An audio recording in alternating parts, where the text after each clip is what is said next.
The call came at midnight. Her voice shook, frantic, desperate. We could get arrested. I almost laughed. Not because it was funny, but because the words tasted like justice. After all the years of silence, of swallowing betrayal, of watching my family treat me like a guest in my own life, finally, they were the ones cornered. And all it took was patience. That house wasn't just wood and glass, it was mine. The only thing I ever fought for, the only piece of ground I hadn't surrendered to their greed. My beach house, my escape, my sanctuary. I worked 2 jobs for years to buy it. I furnished it piece by piece, never owing anyone a dime. And yet, my family, the people who knew exactly what it meant to me, treated it like a summer rental they had rights to. It started small. A weekend getaway I wasn't invited to. Cousins posting pictures on Instagram I hadn't approved. Then the messages. "We'll just use it when you're not around." Not questions, statements. The first time, I let it slide. The second time, I tightened my jaw. By the third, I knew this wasn't ignorance, it was entitlement.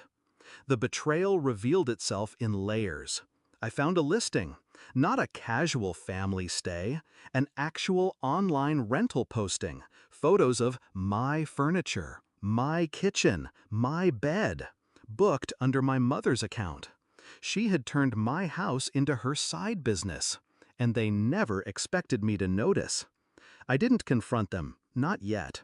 Rage is easy. Revenge requires patience. So I waited. I tracked the bookings. I watched as names and dates filled the calendar. Weekends, holidays, vacations. Then I saw it. The jackpot.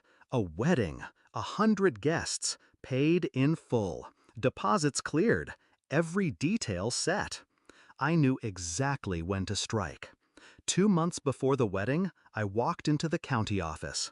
Calm. Professional. I filed a new lease agreement under my name. Locked in. Legally. Ironclad. 1 month before, I changed the locks. Every door. Every window.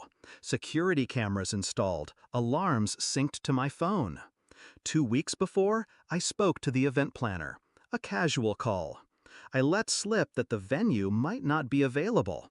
I didn't cancel. I didn't interfere. I just planted the seed of doubt. And then, 1 week before the ceremony, when the panic had finally reached my mother's throat, she called. "Please," she begged. "They've paid thousands. We'll be sued. We could be arrested." Her fear was sharp, almost sweet. I reminded her of something she once told me when I was a teenager, standing in the kitchen after she sold my guitar, the one thing I'd saved for on my own. "You don't own things in this family," she'd said. "We share. Everything belongs to everyone." Now, I finally had my answer. "No," I told her. "It belongs to me. It always did." The fallout was brutal. The wedding party arrived, only to find locked doors, cameras watching, no access. Lawyers got involved. The couple demanded refunds. My mother's reputation bled dry in front of family and friends. She tried to spin it, tried to make me the villain. But the lease was legal. The locks were mine. The evidence undeniable. For once, they couldn't twist the story. The night after the wedding disaster, she came to me. Not screaming, not furious, just hollow. "Why would you do this?" she whispered. I looked at her, steady. "Because you needed to learn that taking without asking isn't family, it's theft, and I don't protect thieves." Her silence was louder than any apology. Now, when they look at me, there's no more laughter at my expense, no more assumptions that my property, my effort, my life are community property to pillage. They keep their distance. Invitations come less often. And when they speak of me, there's a careful edge to their voices, respect sharpened by fear. I don't regret it, because the truth is, they taught me how to play this game. They built me into someone who calculates, who waits, who strikes when the timing hurts most. They thought they could steal my sanctuary. Instead, I turned it into their prison.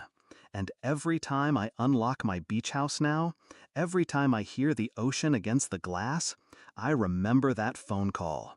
Her voice breaking, terrified of consequences she created. Justice doesn't always come in courtrooms. Sometimes it comes in the quiet click of a new lock.